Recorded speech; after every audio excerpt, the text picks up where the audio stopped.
فليجب وإن شاء طعم وإن شاء ترك. رواه مسلم.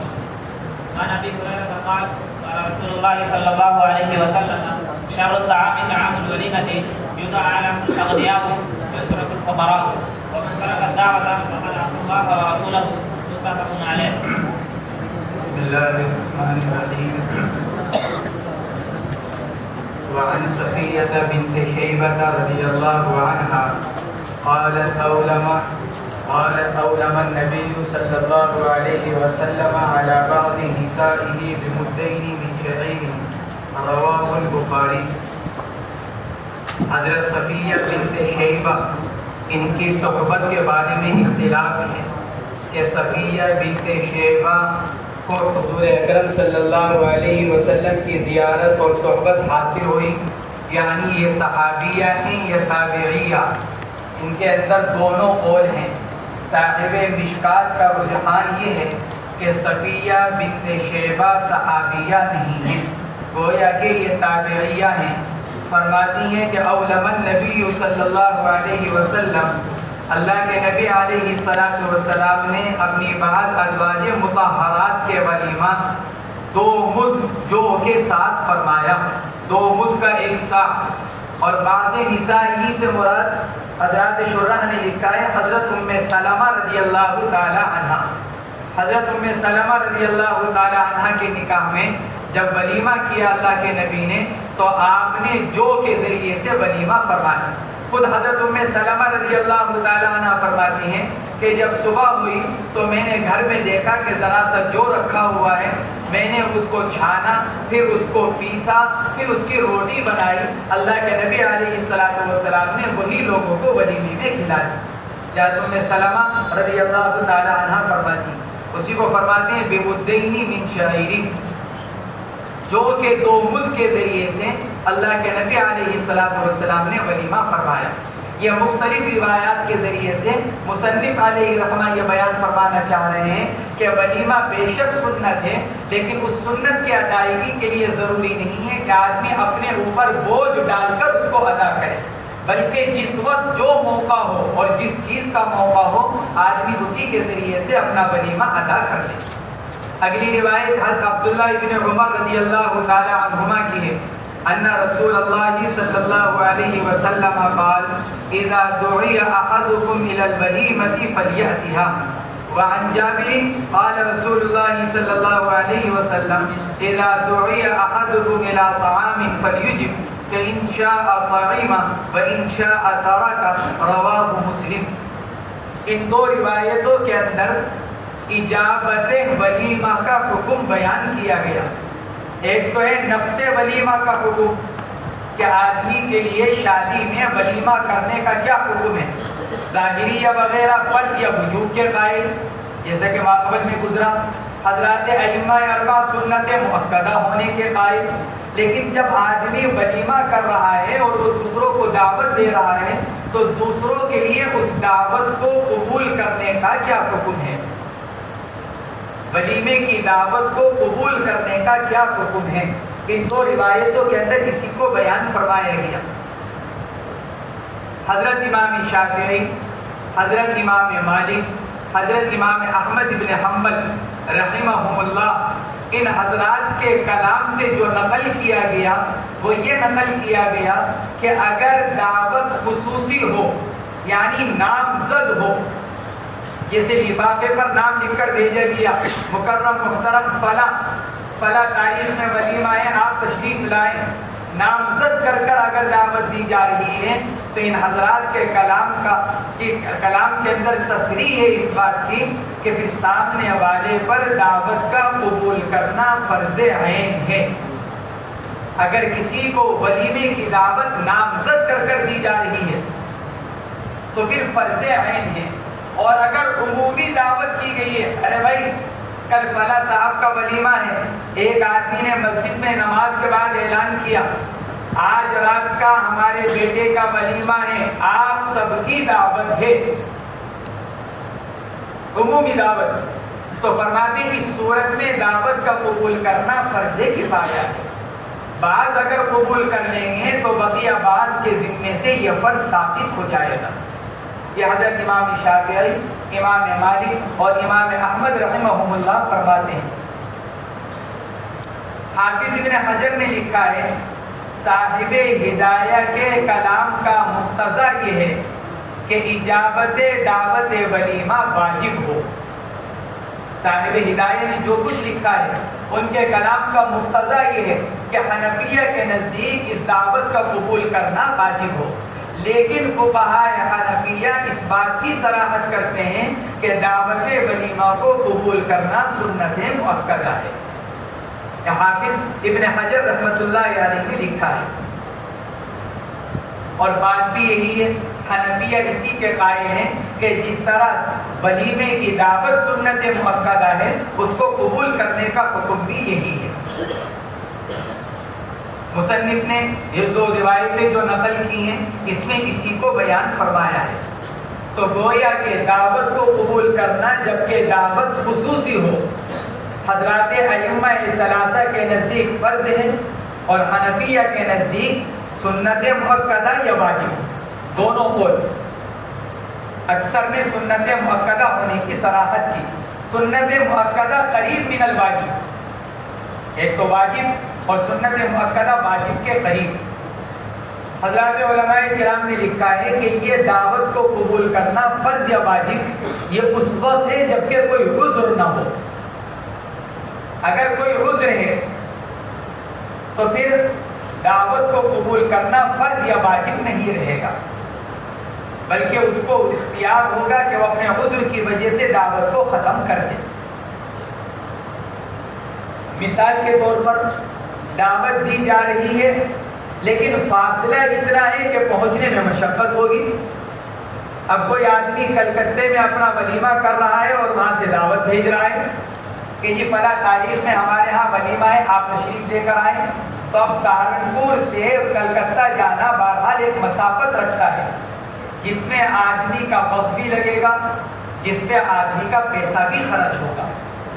ایک تو شہر کا معاملہ ہے، بھائی شہر سے آ کر کسی نے دعوت دی ہے، قرب و جوار سے کسی نے دعوت دی ہے، اس کا حکم تو وہ ہے، لیکن یہ کہ فاصلہ بہت ہو گیا، سفر لمبا ہے، تو یہ اعذار میں سے ہے۔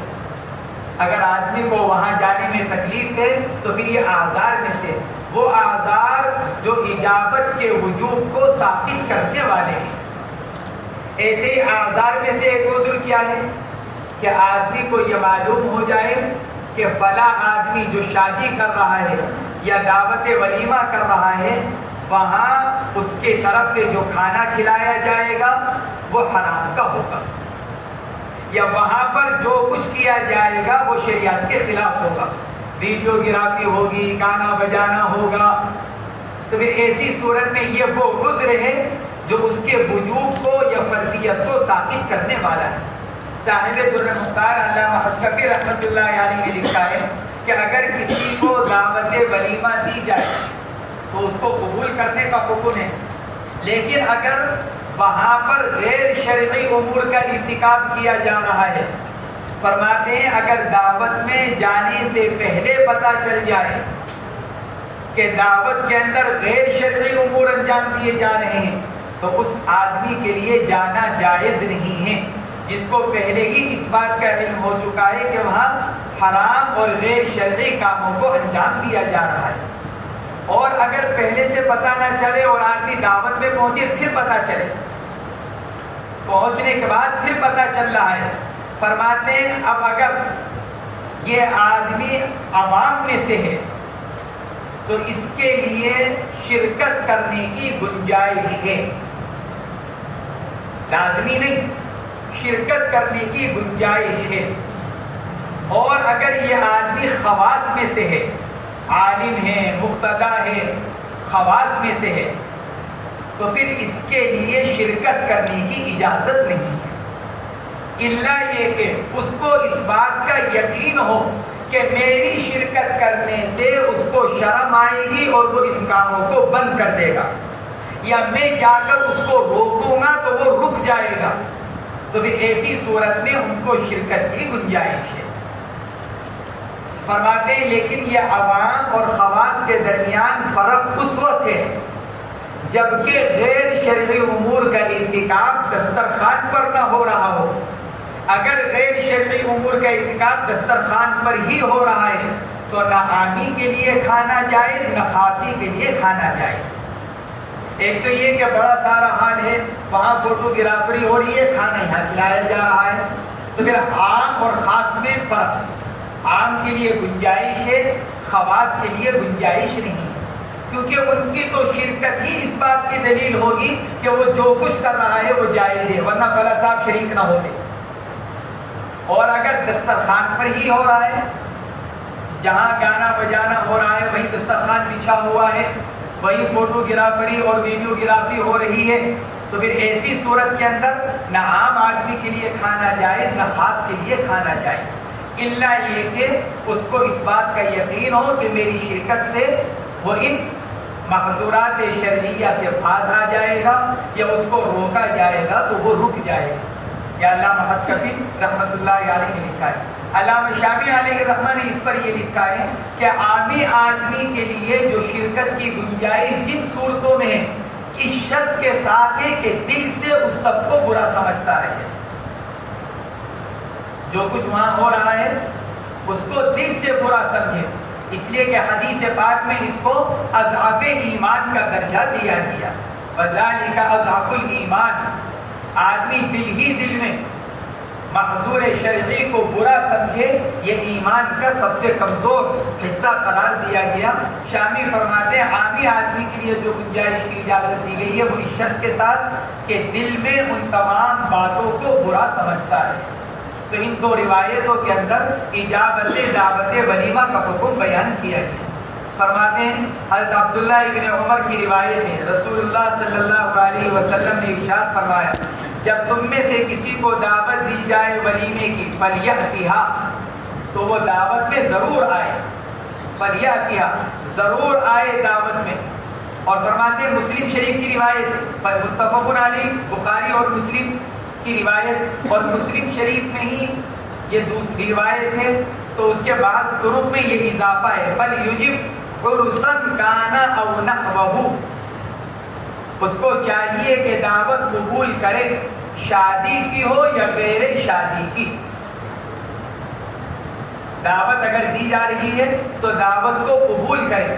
پہلی روایت کے اندر چونکہ ولیمہ کی دعوت کے ساتھ مقید تھی، اگر کسی کو ولیمے کی دعوت دی جائے تو وہ دعوت میں ضرور آئے، لیکن مسلم کی ایک روایت کے اندر عموم ہے، دعوت عام ہے، ولیمے کی دی جا رہی ہو، یہ عام دعوت دی جا رہی ہے۔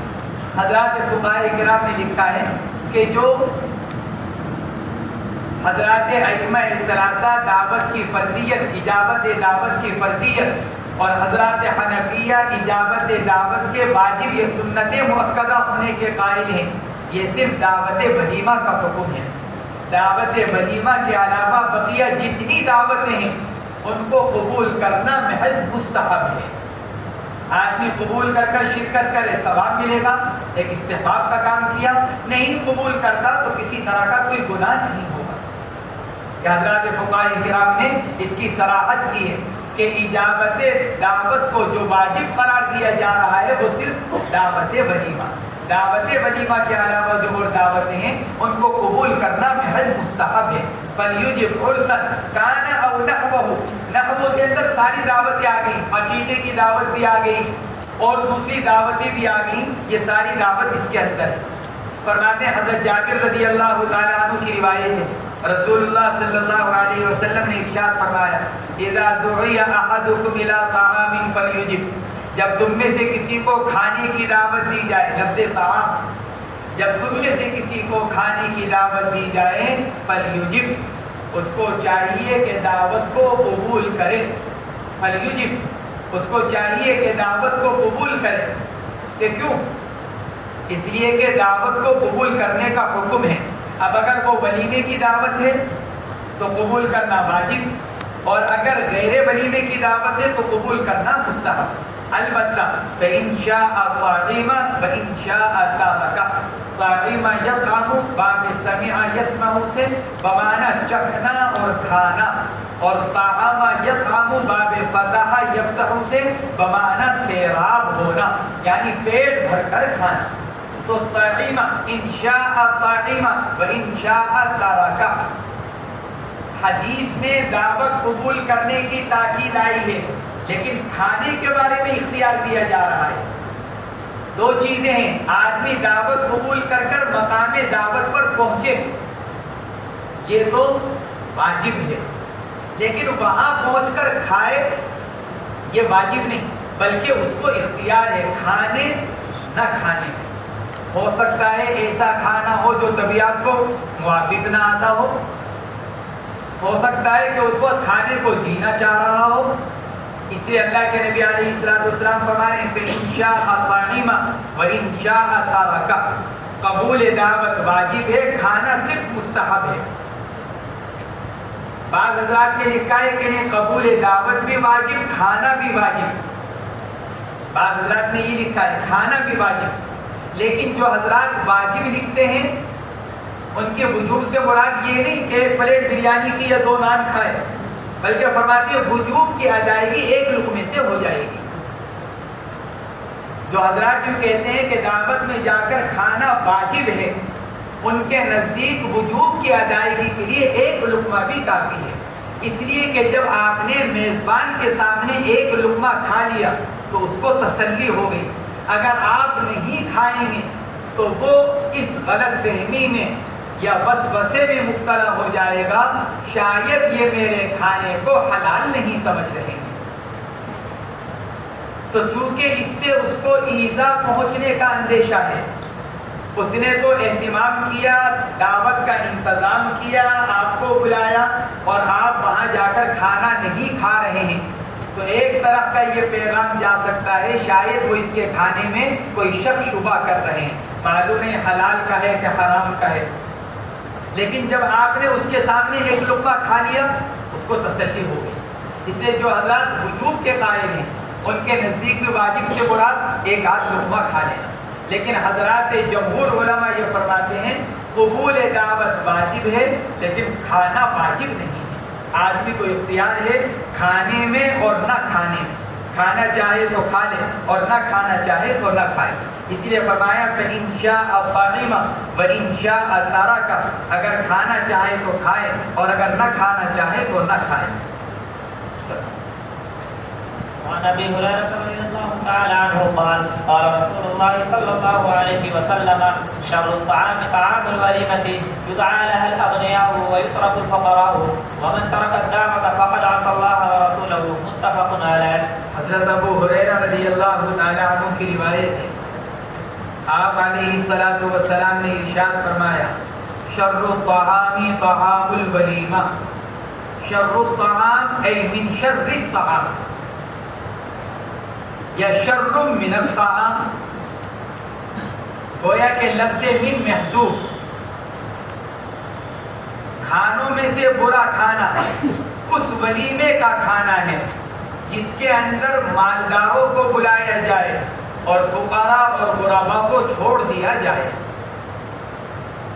نفس ولیمہ سنت ہے، لیکن اس کے اندر خارج سے برائی آ سکتی ہے، اس لیے خارجی برائی کی وجہ سے اس ولیمے کی دعوت کو شر قرار دیا جا رہا ہے. جیسے نماز ایک اہم عبادت ہے، لیکن اگر اس کے اندر خارج سے کوئی برائی لگ جائے جیسے ریاکاری، تو یہی نماز کل قیامت کے دن اللہ کے عذاب کا ذریعہ اور سبب بن جائے. ایسے ہی ولیمے کی دعوت سنت ہے، لیکن اگر اس کے اندر خارج سے کوئی برائی لگ جائے، اور وہ برائی کیا یدعا لها الاغنیاء ویترک الفقراء، جو اس کی وجہ بیان کرنے سبب ولیمے کی دعوت کے برا ہونے کا سبب یہ ہے طعام بذات خود شر نہیں ہے. طعام ولیمہ بذات خود شر نہیں ہے، برا نہیں ہے، لیکن اگر خارج سے برائی لگ جائے، کوئی سبب لاحق ہو جائے اور وہ سبب یہ، تو پھر وہ دعوت ولیمہ اور طعام ولیمہ بھی شر الطعام بن جائے گا. اور جب طعام ولیمہ شر الطعام بن رہا ہے تو ایک عمومی کھانا بدرجہ اولا بن جائے گا. اس لیے فرماتے ہیں شر الطعام طعام الولیمہ یدعا لها الاغنیاء ویترک الفقراء ومن ترک الدعوة فقد عصى اللہ ورسولہ. اور جو دعوت کو چھوڑ دے، دعوہ دال کے فتحے کے ساتھ، اور ایک لفظ آتا ہے دعوہ، دعوہ کے معنی آتے دعویٰ کرنے کے، اور لفظ دعوہ خاص ہے دعوی نسب کے ساتھ. نسب کے دعوے کو دعوہ کہا جاتا ہے. یہاں ہے لفظ دعوت دال کے فتحے کے ساتھ، لوگوں کو بلانا. کس آدمی نے دعوت کو ترک کر دیا، جس کو ولیمے کی دعوت دی گئی، اور اس نے بغیر عذر کے دعوت کو چھوڑ دیا. یہاں قید ہے وَمَنْ تَرَكَ الدَّعْوَةَ بِغَيْرِ عُذْرٍ، جس نے بغیر عذر کے دعوت کو چھوڑا فَقَدْ عَصَى اللَّهَ وَرَسُولَهُ، اس نے کیا کیا؟ اللہ اور اللہ کے رسول کی نافرمانی کی. تو فرماتے ہیں کہ محض مالداروں کو دعوت دینے کی وجہ سے ولیمے کی دعوت کے اندر بھی برائی پیدا ہو جائے گی. چنانچہ مسلم شریف کی روایت کے اندر مزید فرمایا گیا، مصنف نے فرمایا متفق علیہ، یہ روایت بخاری اور مسلم کی ہے. مسلم شریف ہی کے اندر حضرت ابو ہریرہ رضی اللہ تعالیٰ عنہ کی ایک دوسری روایت ہے.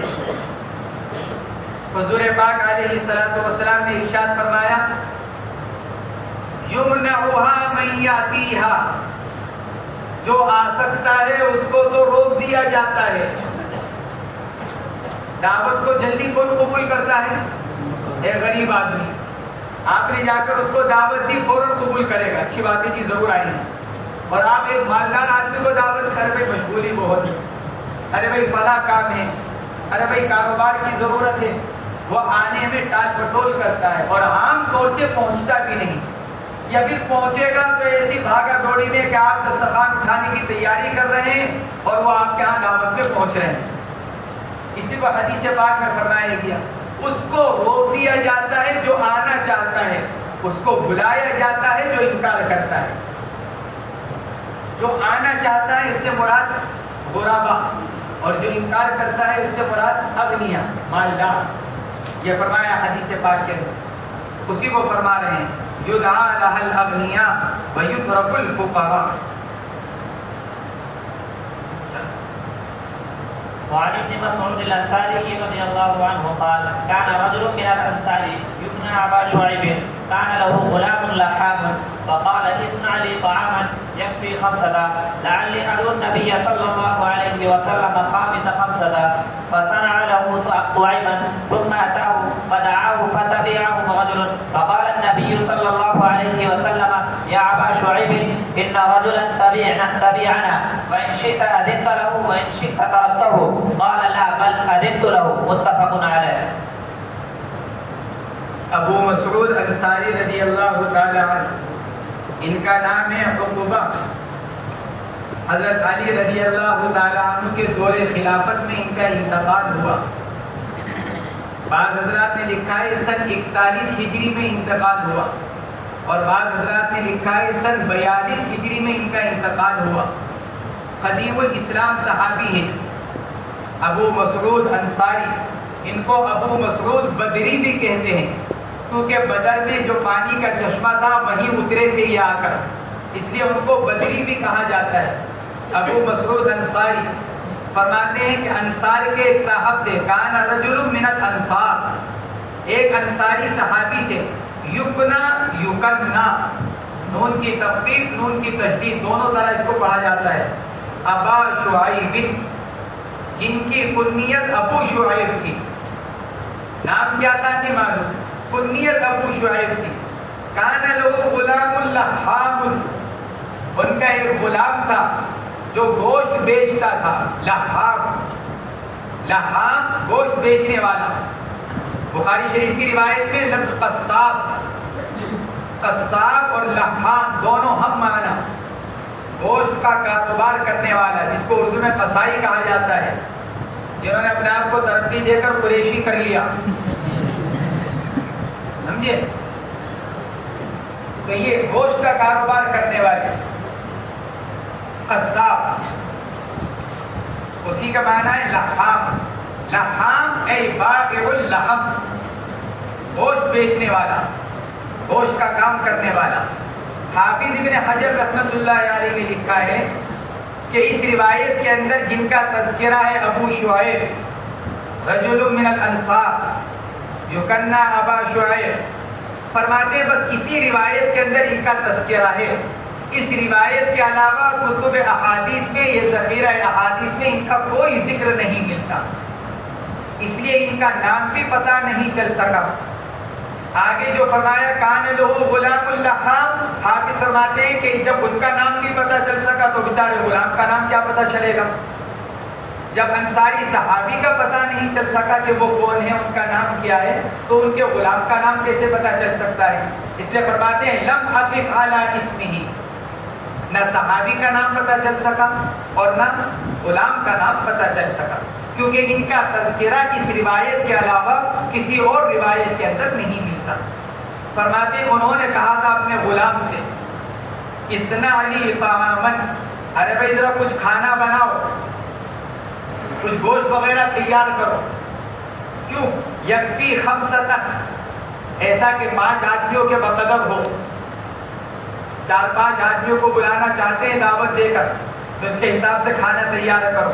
لعلی ادعو النبی صلی اللہ علیہ وسلم خامسہ خمسۃ، خامسہ نسب کے ساتھ بھی حال ہونے کی بنا پر، اور خامسو خمسۃ رفع کے ساتھ بھی.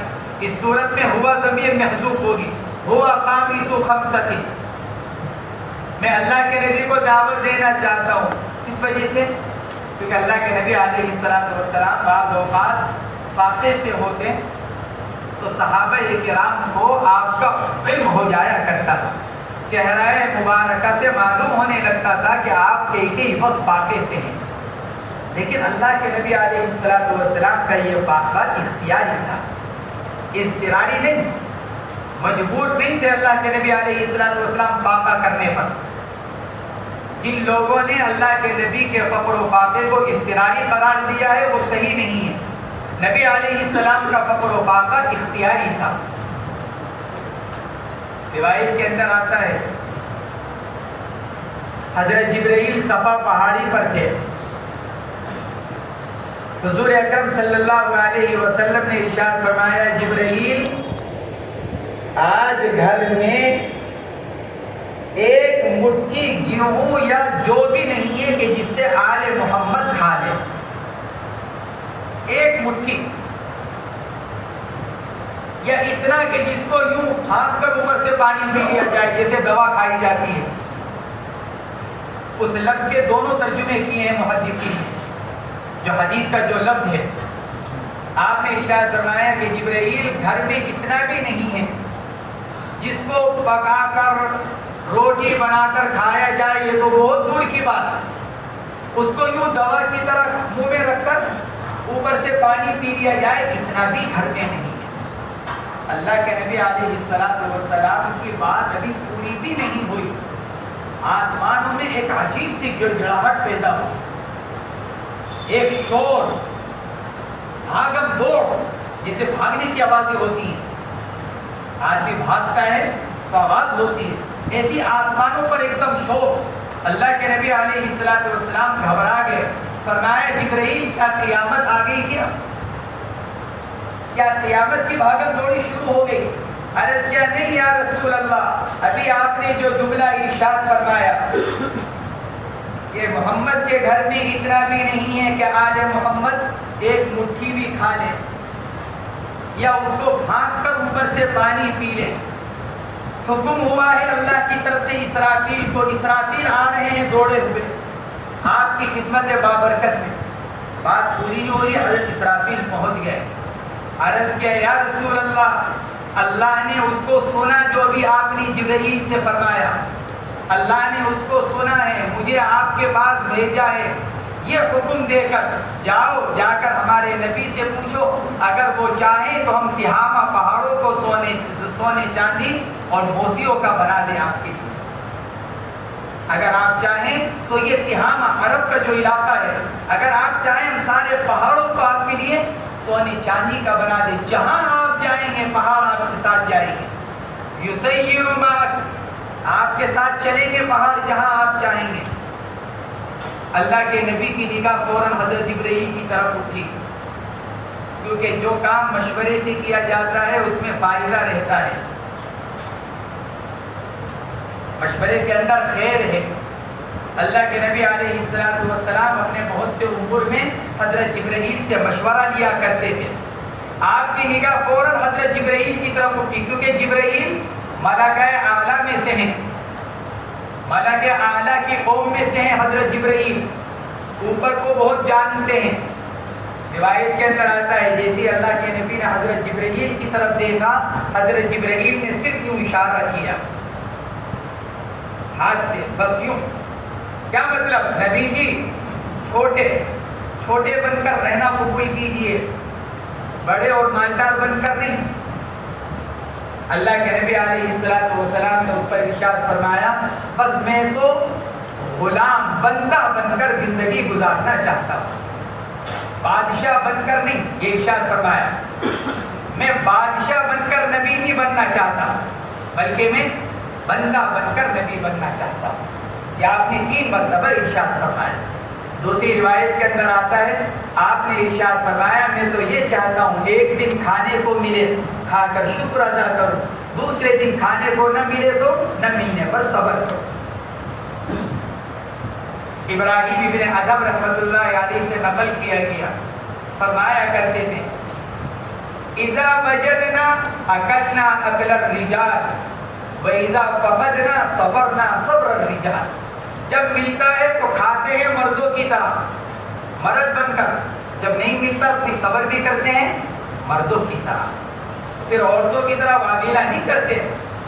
جب بھوک لگ رہی ہے نہیں، پریشانی ہے، تکلیف ہے، ابراہیم ابن ادھم فرماتے ہیں جب ملتا ہے کھانے کو تو مردوں کی طرح کھاتے ہیں، اور جب نہیں ملتا تو صبر بھی مردوں کی طرح کرتے ہیں۔ یہ نہیں کہ کھانے کا وقت آئے تو مرد بن جائیں اور فاقے کا وقت آئے تو عورت بن جائے۔ یاد ابراہیم ابن ادھم رحمۃ اللہ علیہ فرمایا کرتے تھے، اذا وجدنا اکلنا اکل الرجال واذا فقدنا صبرنا صبر الرجال، جب ملتا ہے تو مردوں کی طرح کھاتے ہیں، جب نہیں ملتا ہے تو مردوں کی طرح صبر بھی کرتے ہیں۔ اسی کو حضور پاک علیہ السلام نے فرمایا تھا۔ اسی حدیث کے تحت گویا کہ ابراہیم ابن ادھم کہہ رہے ہیں، اللہ کے نبی فرما رہے ہیں ایک دن ملے تو کھا کر شکر کرو، ایک دن نہ ملے تو صبر کرو، تاکہ صبر اور شکر دونوں چیزیں جمع ہو جائیں، کیونکہ دونوں صفات اللہ کی پسندیدہ ہے۔ کھا کر شکر کرنا یہ بھی اللہ کو پسند، نہ ملنے پر صبر کرنا یہ بھی اللہ کو پسند۔ مقصد بتانے کا یہ ہے کہ نبی علیہ السلام کا وہ فقر و فاقہ اضطراری نہیں ہے، بلکہ نبی علیہ السلام کا فقر و فاقہ اختیاری ہے۔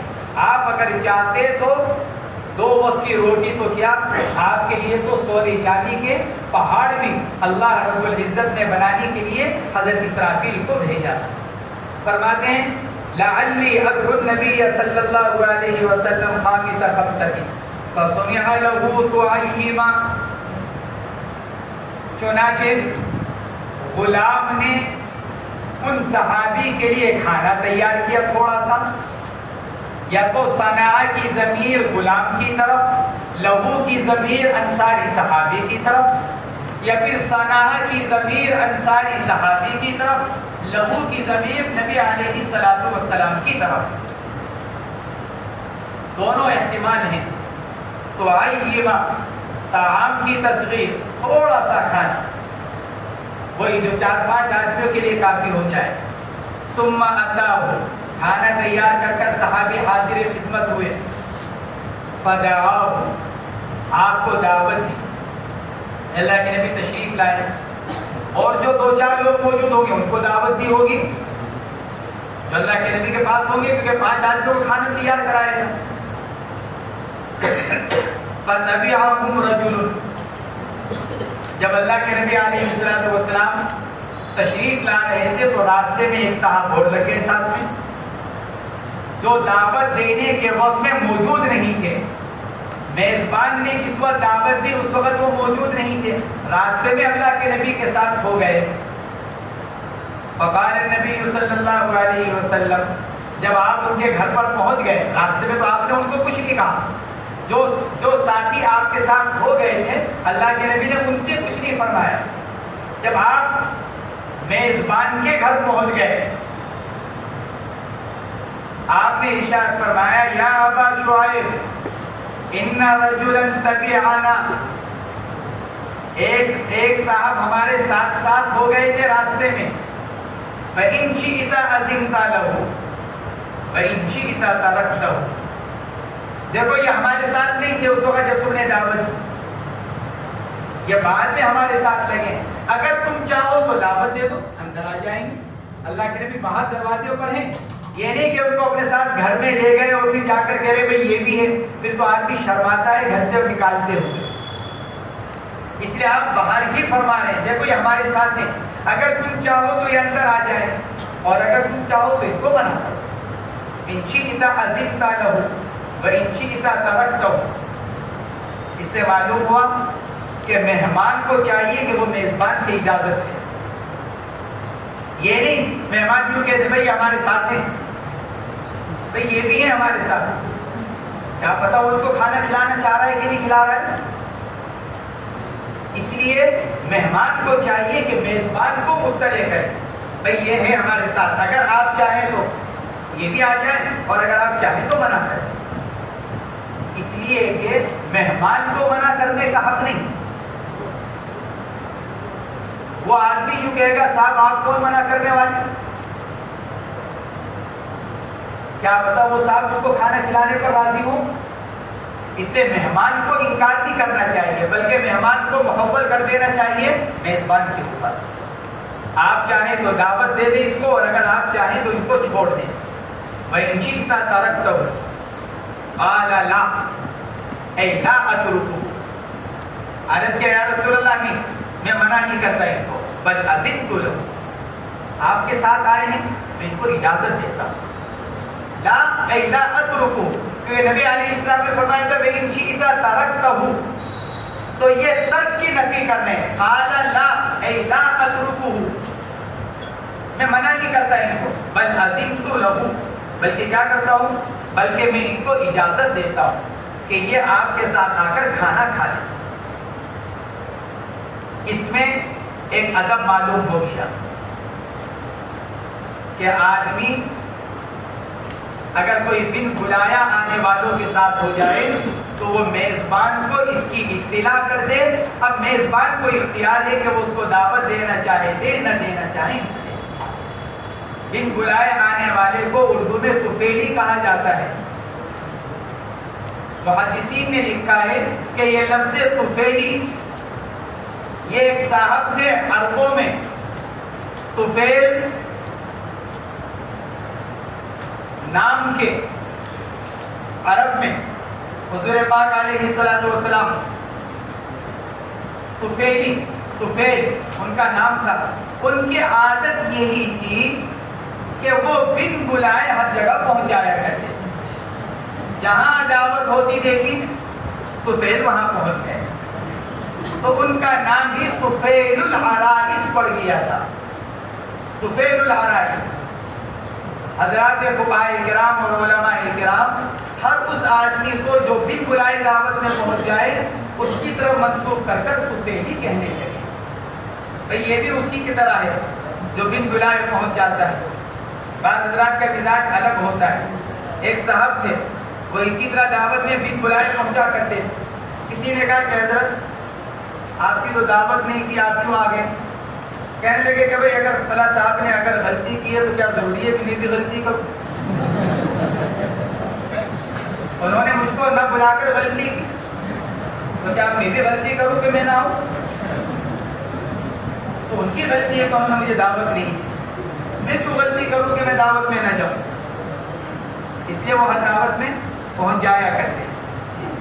لیکن یہ طفیلی بن کر جانا یہ شریعت میں پسندیدہ نہیں ہے. اس لیے کہ میزبان اگر آپ کو دعوت دینا چاہتا تو جہاں اس نے 50 لوگوں کو دعوت دی ہے وہ آپ کو بھی دعوت دے سکتا ہے. اس کا آپ کو دعوت نہ دینا یہ اس بات کی علامت ہے کہ وہ آپ کو اپنا کھانا نہیں کھلانا چاہتا, اس لیے طفیلی بن کر نہیں جانا چاہیے. اسی کو فرما رہے ہیں قال لا بل اذنت له, فرمایا کہ نہیں بلکہ میں تو ان کو اجازت دیتا ہوں کہ یہ آ جائیں. حضرات محدثین نے لکھا ہے اگر ایسا موقع آ جائے اور آدمی اجازت دے, فرماتے ہیں اجازت دل سے دے, دکھاوا نہیں. منع کروں گا تو لوگ کیا سوچیں گے کہ بھائی گھر کے دروازے پر آدمی آ گیا تھا اور پھر اس کو واپس کر دیا. ارے بھائی جب دروازے پر آ ہی دیا تھا تو کھلا دیتا, ہے نا, لوگوں کو کہنے کی عادت. ارے بھائی ایک آدمی اگر آ ہی دیا تھا تو کون سا فرق پڑ جاتا, جہاں 5 آدمی کھا رہے تھے وہاں ایک آدمی اور کھانا کھا لیتا. تو لوگوں کی وجہ سے ریاکاری کے طور پر اجازت نہ دیں. کیوں؟ تاکہ اس کا کھانا جس کو جو کھا رہا ہے وہ اس کی دل کی بشاشت کے ساتھ کھائے, یا تو دل سے اجازت دے یا پھر انکار کرے, تاکہ بغض اور ریاکاری دونوں جمع نہ ہو. دل میں تو بغض ہے, میں نہیں چاہتا کہ یہ کھائے, اور زبان پر کیا ہے تشریف رکھیے آ جائیے. تو یہ ریاکاری, زبان پر ریاکاری اور دل میں بغض, ناگوار سمجھ رہا ہے اس کے کھانے کو.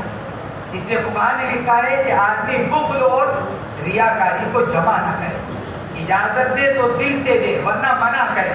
اور منع کرنے میں حضرات فقہاء کرام نے یہ لکھا ہے کہ اگر کوئی آدمی دروازے پر بن بلائے آ جائے, اگر اس کو اجازت نہیں دینا چاہتا, اجازت دے تو اچھا ہے, لیکن اگر اجازت نہیں دینا چاہتا تو اس کو ذلیل کر کر منع نہ کرے. ایسا جملہ اختیار نہ کرے کہ جس سے اس کی عزت نفس کو ٹھیس پہنچے, بلکہ اچھے انداز میں اس کو منع کرے تاکہ وہ آپ کی طرف سے کوئی برائی لے کر. یہ بات تو وہ بھی جانتا ہے کہ آپ نے اس کی دعوت نہیں کر رکھی ہے, یہ بات وہ لوگ بھی جانتے ہیں جن کے ساتھ وہ آیا ہے. تو پھر آپ کو بدزبانی کرنے کی کیا ضرورت ہے, بدخلقی کرنے کی کیا ضرورت ہے. آپ اچھے انداز میں کہہ دیجیے نہیں بھائی میں نے ذرا مخصوص سی دعوت کر رکھی ہے, میں نے چند حضرات کو بلا رکھا ہے, کھانے کے اندر گنجائش نہیں. آپ اچھے انداز میں اس کو واپس کریں.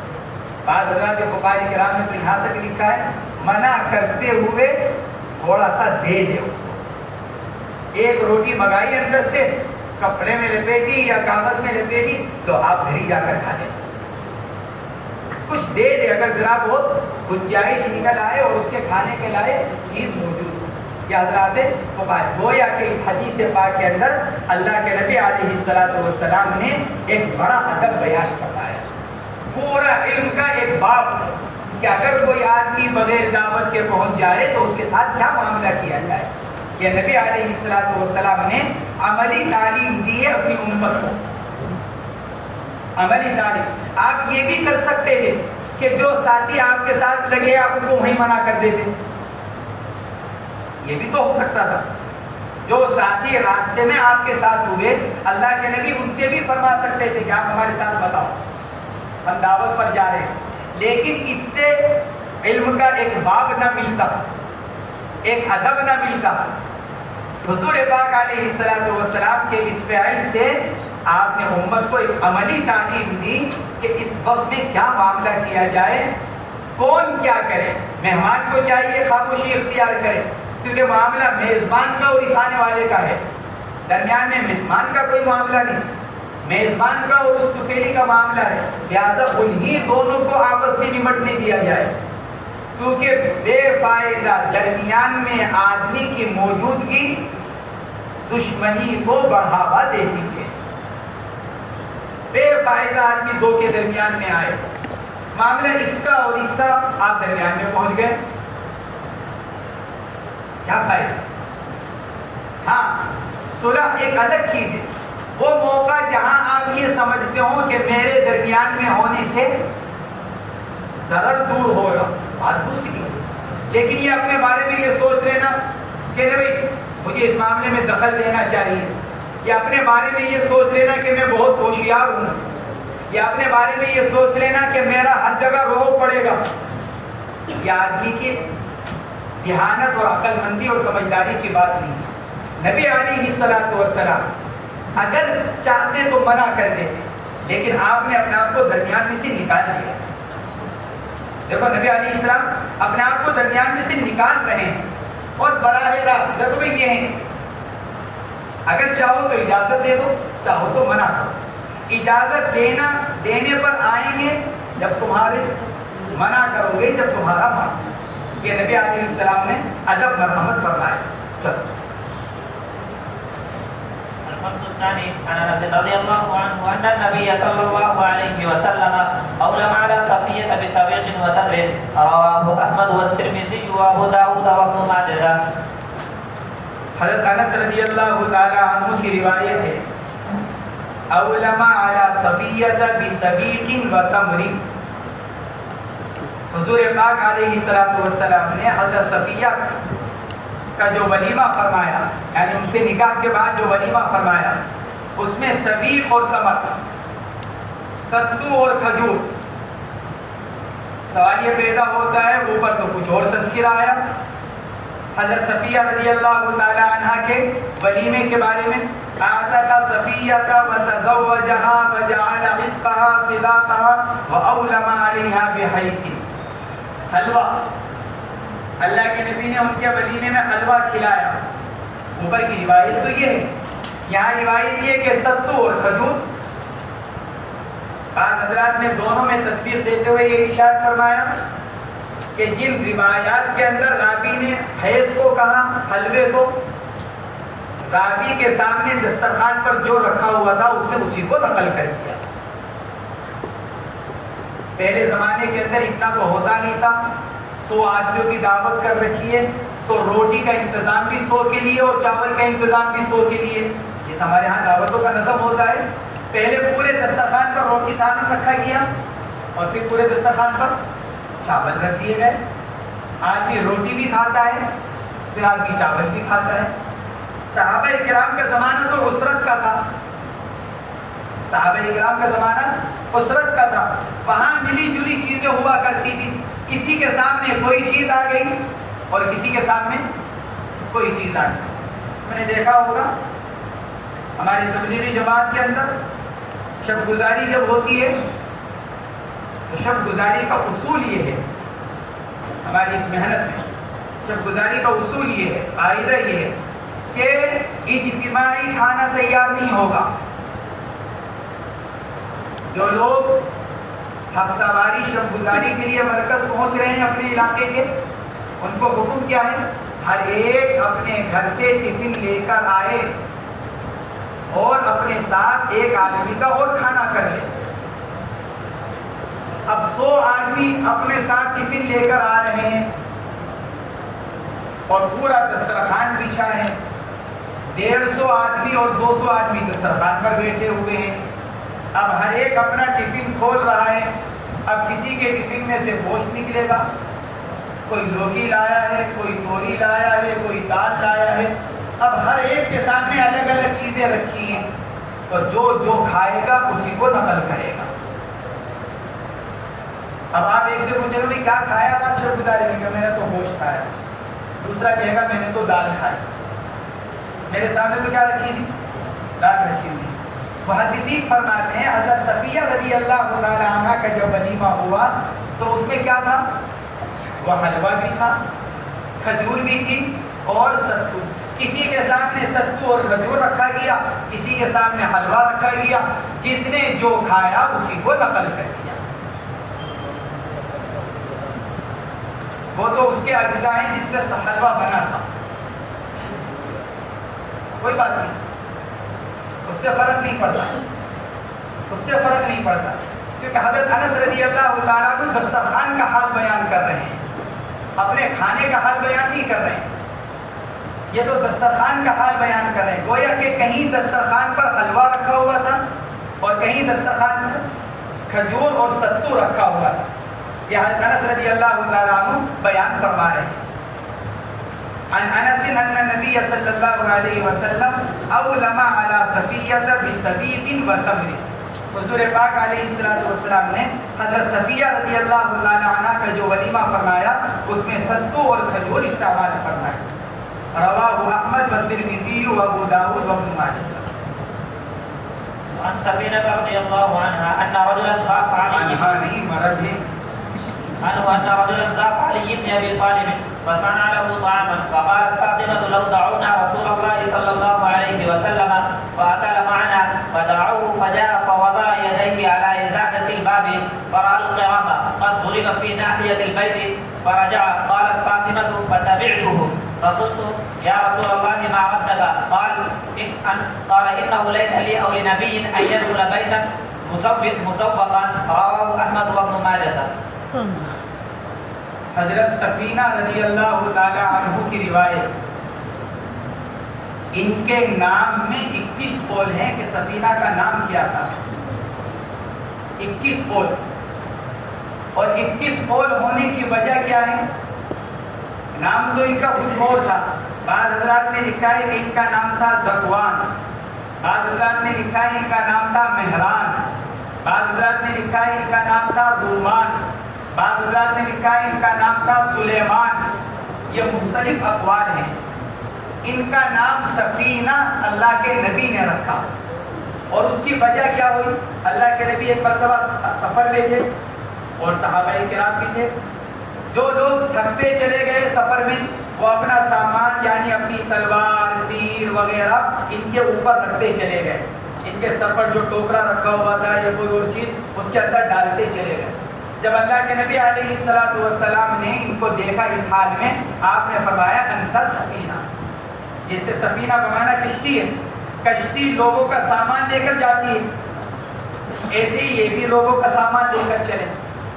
تو آپ نے ان کو سفینہ نام دیا. اس کے بعد جب کوئی بھی ان سے ان کا نام پوچھتا, ان کے نام میں 21 قول ہونے کی وجہ بیان کر رہا ہوں. کبھی سوچ سکتے ہو کہ جی ایک آدمی کے نام میں اتنے سارے اقوال کیوں ہو گئے؟ حضرت سفینہ رضی اللہ تعالیٰ عنہ کے نام کے بارے میں 21 قول کیوں ہو گئے؟ فرماتے ہیں کہ ان کا نام جب کوئی ان سے ان کا نام کے بارے میں پوچھتا, ما اسمک, حضرت آپ کا اصل نام کیا ہے؟ لوگ آپ کو سفینہ سفینہ کہتے ہیں تو آپ کا اصل نام کیا ہے؟ فرماتے تھے ما انا بمخبرک, میں اپنا نام تمہیں بتلانے والا نہیں. ہاں اللہ کے نبی نے میرا نام سفینہ رکھا. میرا اصل نام کیا ہے اس کو چھوڑو. اللہ کے نبی نے میرا نام سفینہ رکھا. اس لیے ان کے نام کے بارے میں اتنے قول ہو گئے. انہی کا واقعہ ہے. محمد بن المنکدر رحمۃ اللہ علیہ فرماتے ہیں حضرت سفینہ رضی اللہ تعالی عنہ نے خود نقل کیا. ایک مرتبہ میں سمندری سفر پر تھا, کشتی ٹوٹ گئی, میں ایک تختے پر رہ گیا. وہ تختہ مجھے بہا کر ایک ساحل پر لے گیا جہاں دور دور تک کوئی انسان نہیں تھا. میں اترا ساحل پر تختے سے اور میں نے چلنا شروع کیا. سامنے سے شیر آ گیا.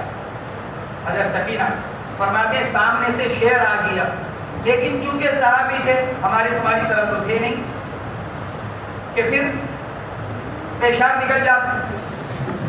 شیر کو دیکھ کر کیا کہا؟ فرماتے ہیں میں آگے بڑھا اور میں نے آگے بڑھ کر کیا کہا؟ انا سفینہ مولا رسول اللہ صلی اللہ علیہ وسلم, میں اللہ کے نبی کا غلام سفینہ ہوں.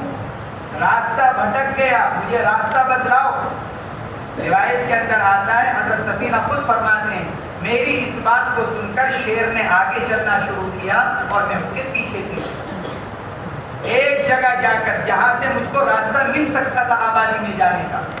فرماتے ہیں وہاں جا کر شیر ہن ہنایا, آواز نکالی, کأنہ یودعنی. سفینہ فرماتے ہیں کأنہ یودعنی, گویا کہ مجھے الوداع کہہ رہا ہے کہ یہ آپ کا راستہ یہ ہے. حضرت سفینہ رضی اللہ تعالیٰ عنہ کا واقعہ کہ شیر کے ذریعے سے اللہ رب العزت نے ان کے راستے کی رہبری فرمائی. بعض حضرات نے لکھا ہے کہ یہ حضور پاک علیہ السلام کے غلام تھے. بعض حضرات نے لکھا ہے زوجہ محترمہ حضرت ام سلمہ رضی اللہ تعالی عنہ کے غلام تھے اور حضرت ام سلمہ نے ان کو آزاد کیا. آزاد کرتے ہوئے شرط لگائی کہ ساری زندگی نبی علیہ السلام کی خدمت کرو گے. آزاد تو کر رہی ہوں لیکن کیا کرو گے؟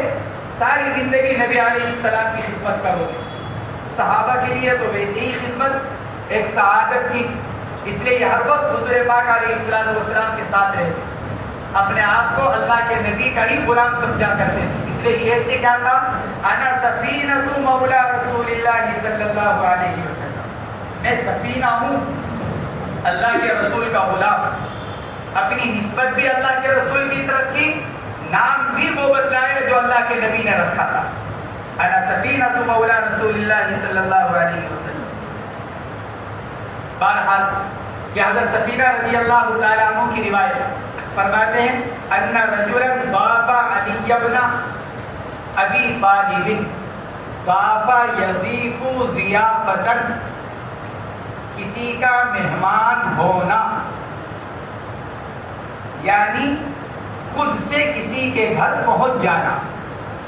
ضاف یضیف ضیافتا، خود سے مہمان ہو کر کسی کے گھر پہنچ جانا. اور باب کی فعل سے اضاف یضیف اضافتا، کسی کو دعوت دے کر اپنا مہمان بنانا. اضاف یضیف مہمان بنانا اور ضاف یضیف مہمان بننا. فرماتے ہیں ضاف علی ابن ابی طالب، ایک آدمی حضرت علی کے مہمان ہوئے، خود سے ان کے گھر پہنچ گئے حضرت علی رضی اللہ تعالی عنہ کے. فصنع له طعاما، حضرت علی نے ان کے لیے کھانا تیار کروایا گھر میں. فقالت فاطمہ رضی اللہ عنہا لو دعونا رسول اللہ صلی اللہ علیہ وسلم، جب کھانا تیار ہوا تو چونکہ صاحبزادی محترمہ حضرت فاطمہ چونکہ جانتی تھی کہ ہمارے گھروں میں ابا جان کے پاس تو کچھ ہے نہیں کھانے کو، ہمارے گھر میں بھی آج پتہ نہیں کتنے دنوں کے بعد مہمان کی برکت سے کھانا تیار ہوا ہے، تو کیوں نہ نبی علیہ السلام کو بھی دعوت دے دی جائے. دو مقصد، نمبر ایک ابا جان کو ذرا کھانا دی جائے، نمبر دو ابا جان کے آنے سے برکت حاصل ہو.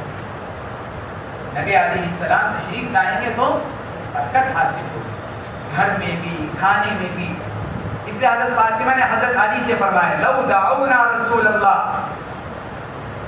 کیا خیال ہے اگر ہم اللہ کے نبی کو بھی دعوت دے دیں؟ کیونکہ مکان کس کا؟ علی کا. کھانا کس کی ملکیت؟ علی کی. اس لیے کس سے کہہ رہی ہیں؟ حضرت علی سے. کیونکہ ملکیت شوہر کی ہوتی ہے، ملکیت بیوی کی نہیں ہوتی. تو باوجود اس کے کہ وہ جانتی ہیں کہ اگر میں جا کر اللہ کے نبی کو کہہ دوں تو سوال ہی پیدا نہیں ہوتا کہ شوہر کو کسی طرح کی کوئی خیال آئے گا، بلکہ وہ تو خوش ہوں گے.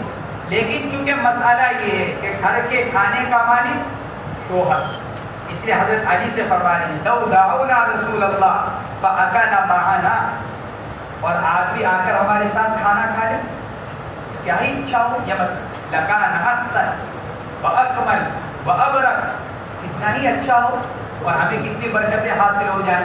فدعوا، بتائیے تو خوشی سے تیار ہوئے، اس سے اچھی اور کیا بات. انہوں نے اللہ کے نبی کو دعوت دی. فجاء، آپ تشریف لائے. فوضع یدیہ علی عضادتی الباب، آپ تشریف لائے. آپ تشریف لا کر گھر کے دروازے پر جب پہنچے تو آپ نے ایک ایسی چیز دیکھی جس کی وجہ سے آپ دروازے پر رک گئے.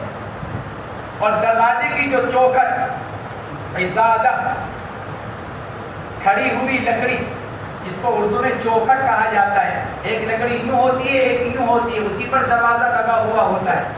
اللہ کے نبی اپنے دونوں ہاتھوں کو یوں دونوں چوکھٹ پر رکھ کر کھڑے ہو گئے، اندر تشریف نہیں لے گئے. علی عضادتی الباب فرأى القراء، اور آپ نے ایک باریک منقش پردہ دیکھا.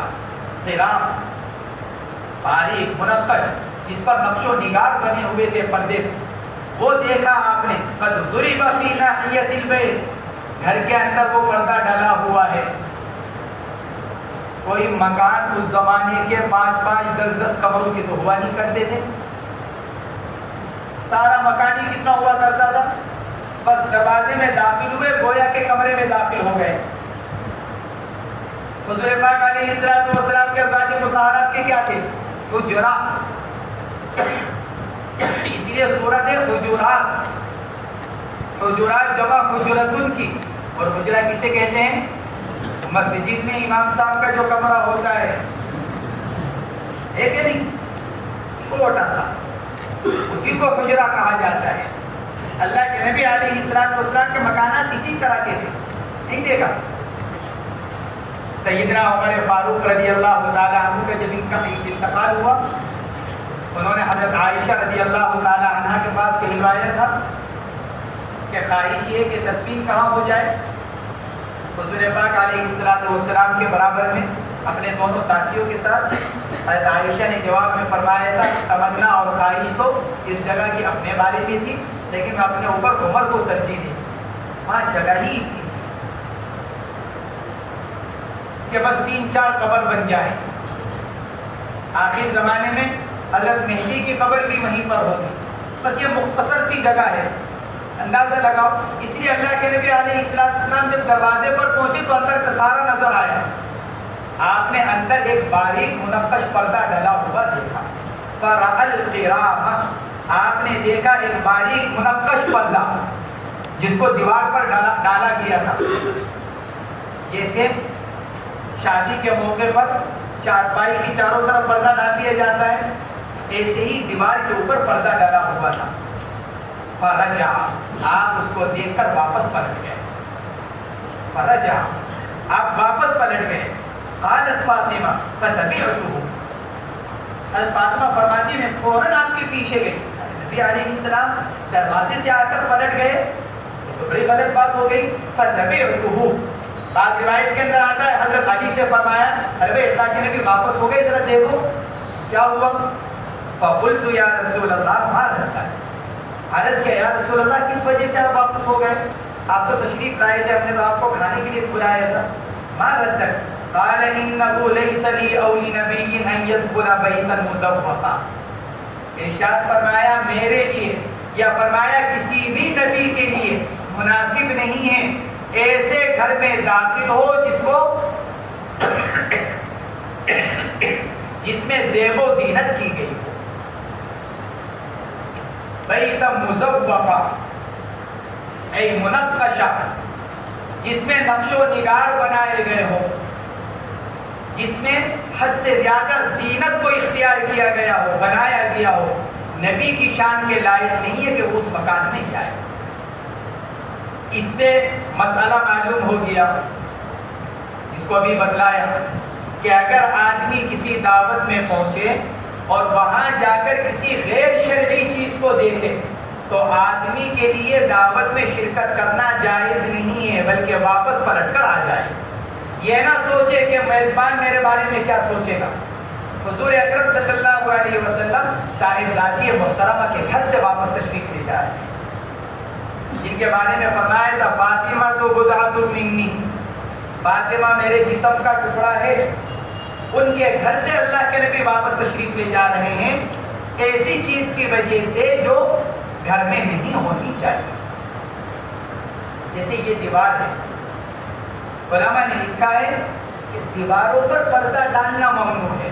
ایک تو ہے ونڈو پر پردہ ڈالنا ضرورت کی وجہ سے, تاکہ روشنی سے, گرمی سے, سردی سے آدمی کی حفاظت ہو, مکان کی حفاظت ہو. ایک ہے دیواروں کو سجانا پردوں سے, یہ مالداروں کے گھروں میں ہوتا ہے. اللہ کے نبی نے اسی کو ناپسند فرمایا. ایک تو ہے ضرورت کی وجہ سے, ایک ہے بلا ضرورت محض زیب و زینت کے طور پر.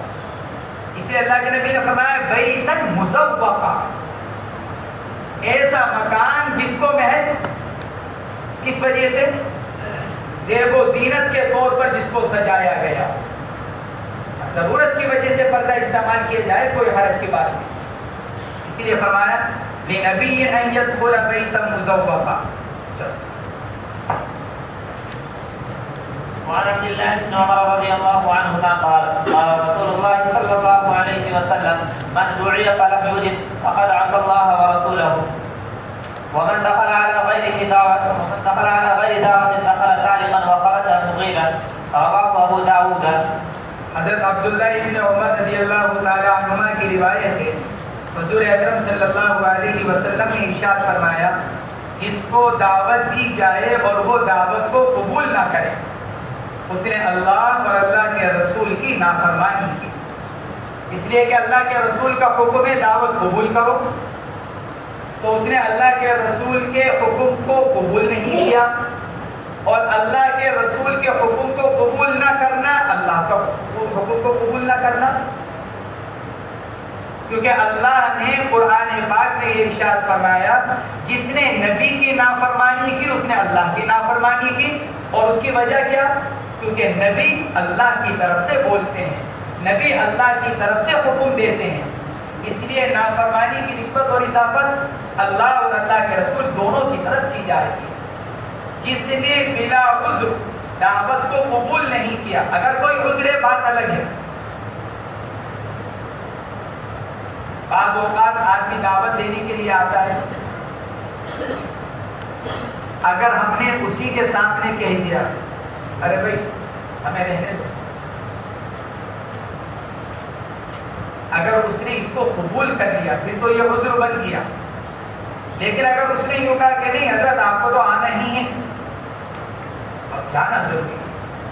ولیمے کی دعوت، کوئی دعوت دینے کے لیے آیا، آپ نے اپنا عذر رکھا یا کسی وجہ سے آپ نے کہا کہ بھائی مجھے رہنے دو، مجھے چھوڑ دو، اس نے کہا نہیں کہ آپ کو تو آنا ہے. عبداللہ ابن عمر رضی اللہ تعالیٰ عنہ نے ایک مرتبہ دعوت کی.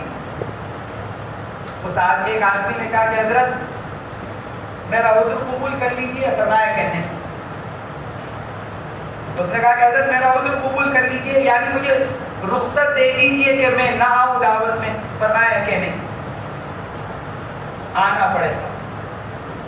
تو اگر میزبان اگر عذر قبول نہیں کر رہا ہے، یعنی آپ کی مشغولی کی وجہ سے آپ نے کہا کہ میرا آنا ذرا مشکل ہے، تو یہ کہہ رہا ہے کہ نہیں یہ آنا پڑے گا، تو آدمی کو وقت نکال کر جانا چاہیے. اسی کو فرما رہے ہیں من دعی فلم یجب فقد عصى الله ورسوله ومن دخل على غیر دعوت، اور جو بغیر دعوت کے کسی کے گھر پہنچ گیا، دعوت ہو رہی ہے اور پہنچ گیا اس کے گھر پر، دخل سارقا، چور بن کر داخل ہو رہا ہے. دخل سارقا، سرقہ میں چونکہ اخفا ہوتا ہے، آدمی چوری کس طرح کرتا ہے؟ چھپ کر. سرقے میں اخفا ہوتا ہے، گویا کہ یہ آدمی بھی بغیر بلائے جانے والا چپکے سے داخل ہوتا ہے، آڑ لے کر گھستا ہے لوگوں کی آڑ لے کر گھستا ہے بعض اوقات. اور پھر بسا اوقات یہ بھی پتہ نہیں ہوتا کہ دعوت کہیں کی ہو رہی. ایسا بھی ہو جاتا ہے بعض اوقات کہ یہ پتہ نہیں ہوتا کہ دعوت کہیں کی ہو رہی. بیچارہ ایک آدمی اسی میں پھنس گیا. وہ ایک دعوت میں پہنچ گئے، دسترخوان بچھا ہوا تھا. ایک صاحب نے آ کر پوچھا کہ بھئی آپ کدھر، آپ کیسے؟ کہا نہیں میں لڑکے والوں کی طرف سے. ایک بار میرے باپ کا رسوا ہو رہا ہے جو کہہ رہا ہے لڑکے والوں کی طرف سے. بعض اوقات ایسا بھی ہو جاتا ہے کہ آدمی کو یہ پتہ نہیں ہوتا کہ دعوت کہیں کی ہو رہی ہے، پہنچ تو گیا. اس نے ایک بار کہ میرے تو باپ کا رسوا ہے جو کہہ رہا ہے لڑکے والوں کی طرف سے آیا ہوں. اللہ کے لیے اسی کو فرما رہے ہیں جو بغیر دعوت کے گھر میں گیا ساری چور، کیونکہ چپکے سے جا رہا ہے، کوئی دیکھ نہ لے. اگر میزبان نے دیکھ لیا تو گھسنے نہیں دے گا. یہی سارق کا حق ہوتا ہے. اس لیے فرمایا دخل سارقا وخرج مغیرا، ڈاکو بن کر نکل رہا ہے، چور بن کر داخل ہوا، ڈاکو بن کر نکلا. ڈاکو کسے کہتے ہیں؟ کھلا چیز کو لینے والا، علل اعلان چیز کو چھیننے والا، غاصب، ڈاکو. اس کو غاصب کو کہا گیا مغیر، ڈاکو، اس لیے کہ جب یہ سب کے ساتھ اندر چلا گیا تو اب علل اعلان سب کے ساتھ دسترخوان پر بیٹھتا ہے، میزبان کے دیکھتے ہوئے کھانا کھا رہا ہے. میزبان بھی دیکھ رہا ہے اس کو، میں نے تو بلایا نہیں، کہاں سے آیا؟ میزبان سوچتا ہے میں نے تو اس آدمی کو دعوت دی تھی، دیکھا ہوا تو لگ نہیں رہا ہے، کبھی دیکھا ہوا تو ہی سوچتا ہے بہت دیر تک، خاندان کا ہے، رشتے داروں میں سے ہے، دوستوں میں سے ہے، محلے والوں میں سے ہے، نہیں یاد آتا، چلو چھوڑو، کھا رہا ہے کھانے، اس کو حدیث میں کیا فرمایا؟ خرج مبینا، چپکے سے داخل ہوا، چور بنا، علل اعلان کھلم کھلا دسترخوان پر بیٹھ کر کھا رہا ہے، ڈاکو بن کر نکل رہا ہے۔ اس لیے حدیث میں یہ گویا کہ ادب بیان کیا جا رہا ہے کہ آدمی کو بلا دعوت کہیں نہیں جانا چاہیے۔ ہاں دعوت دی گئی ہے جائے، یا پھر مہمان کو میزبان نے یوں کہا ہے حضرت آپ کی دعوت، آپ کے ساتھ آپ کے ساتھیوں کی دعوت، اب وہ لے کر آ جائے، جس کو بھی لے کر آ رہا ہے، یوں کہا کہ آپ کی دعوت، جیسے جب ہمارے حضرت پیر صاحب ارمان طلحہ صاحب رحمۃ اللہ علیہ حیات میں خانقاہ میں، تو جب لوگ ان کی دعوت کرنے کے لیے آتے تو کیا کہتے؟ حضرت آپ کی بھی دعوت اور آپ کے ساتھ خانقاہ میں جتنے لوگ ہیں ان کی بھی دعوت، اور پیر صاحب کے ساتھ لے کر جاتے گاڑی میں جاتے، تم بھی چلو، تم بھی چلو، تم بھی چلو، تو کہہ کر گئے۔ جب میزبان نے کہہ دیا کہ آپ لے کر آ جائیے اس کو، بعض اوقات آدمی کا قریبی تعلق ہوتا ہے تو وہ کہہ کر بھی اضافہ کر لیتا ہے۔ مسلم شریف کی روایت ہے، حضور پاک علیہ السلام کے پڑوسی تھے، کھانا تیار کیا، آئے، اللہ کے نبی آپ کی دعوت ہے، آ کر کھانا کھائیں۔ حضرت عائشہ بھی بیٹھی ہوئی تھی، فرمایا بھائی عائشہ کی بھی، اللہ کے نبی نے فرمایا میزبان سے دعوت، داعی سے عائشہ کی بھی دعوت، کہ نہیں عائشہ کی دعوت نہیں، صاحب مرا کیا کہ عائشہ کی دعوت، فرمایا ہم بھی نہیں آتے، جاؤ۔ مسلم شریف کی روایت، فرمایا جاؤ ہم بھی نہیں آتے، چلے گئے۔ تو انہوں نے کر رکھی، کھانا بنا رکھا ہے اللہ کے نبی کے لیے، دوبارہ پھر آئے، یا رسول اللہ آپ کی دعوت ہے، بھائی عائشہ کی بھی، کہنے کی عائشہ کی دعوت بھی، کہ پھر میں بھی نہیں آتا، لا ماں آنا، میں بھی نہیں آتا، جاؤ۔ تھوڑی دیر بعد پھر تیسری مرتبہ، یا رسول اللہ آپ کی دعوت ہے کھانے، عائشہ کی بھی، اچھا جی عائشہ کو بھی لے جانے، تو اللہ کے نبی نے حضرت عائشہ کو بھی لیا، دونوں ساتھ گئے۔ تو کہیں ایسا ہوتا ہے جہاں کیا ہوتا ہے؟ بے تکلف، نبی علیہ السلام کو ان کے ساتھ معاملہ ہوگا، آج کے معاملے، آج کی بھی یہی بات ہے کہ اللہ کے نبی علیہ السلام قیامت تک کے لیے نمونہ بنا کر بھیجے گئے ہیں۔ آپ علیہ السلام کا ہر عمل تعلیم دیتا ہے، ہر عمل تعلیم دیتا ہے۔ میرا قریبی دوست ہے، وہ دعوت کرنے ارے بھائی سب گھر والوں کی ہوگی تو آؤں گا، ورنہ نہیں، ہمارا قریبی دوست ہے، بے تکلفی ہے، اب وہ میری صرف دعوت کرنے کے لیے آیا تو میں نے کیا کہہ دیا؟ ارے میری گھر والوں کے ساتھ۔ ایک حدیث پاک کے اندر فرمایا گیا جو آدمی تنہا دعوت میں چلا جائے گھر والوں کو چھوڑ کر تو یہ زیادتی کی بات، اپنی عورت کے اوپر کیا کیا اس نے؟ زیادتی۔ ارے بھائی بیوی کو بھی تو لے کر جاؤ، تم جا رہے ہو اچھا کھانا کھانے کے لیے، ہیں جی تم اچھا کھانا کھانے کے لیے دعوت میں جا رہے ہو، بیوی کو بھی تو لے کر جاؤ۔ لیکن یہ کب ہوگا؟ بعض لوگ کیا کرتے ہیں، دعوت تو آئی ہوئی ہے پورے گھر کی، بیوی سے کیا کرتے؟ تم جا کر کیا کرو، تم جا کر کیا کرو، گھر بھی گرو، میں چلا جاتا ہوں تمہاری طرف سے، تم تو جا ہی رہے ہو، اس کی طرف سے کیا جاؤ گے؟ اس لیے اگر دعوت پورے گھر کی ہو تو آدمی کو گھر والوں کو لے جانا چاہیے، یا پھر بے تکلفی والا معاملہ ہو تو آدمی صاف کہہ جائے بھائی میں گھر والوں کو بھی لے کر آؤں گا، اگر وہ کہتا ہے کہ جی بہت اچھی بات ہے، یہ ایسی بے تکلفی ہے، وہ ہنس کر خاموش ہو گیا، تو آدمی ایسے بے تکلفانہ ماحول میں اپنے ساتھ لے جا سکتا ہے۔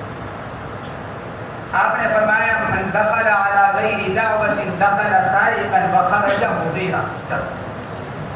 رجل من اصحاب رسول الله صلى الله عليه وسلم ان رسول الله صلى الله عليه وسلم قال اذا اضطر الداعيان فاجب اقربهما بابا وان سبق احدهما فاجب الذي سبق، رواه احمد وابو داود۔ اس روایت میں بھی ایک ادب بیان کیا جا رہا ہے، ایک آدمی کی اگر بیک وقت دو لوگ دعوت کر دیں، یعنی ایک ہی دن میں ایک ہی وقت میں 2 جگہ سے دعوت آ گئی.